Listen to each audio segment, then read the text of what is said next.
គេមែនទេខ្លួនជាអ្នកក្រ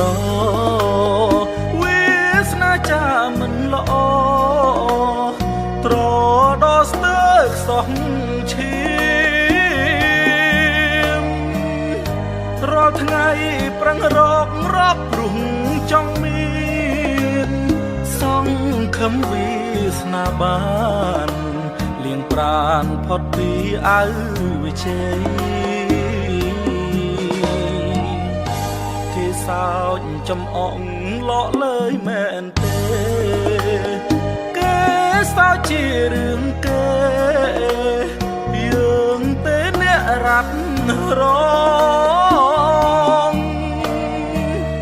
ចិញ្ចឹមខ្លួនឯងខ្លួនទីពឹងខ្លួនគ្មានអ្នកណាជួយយើងក្រៅពីយើងខ្លួនឯង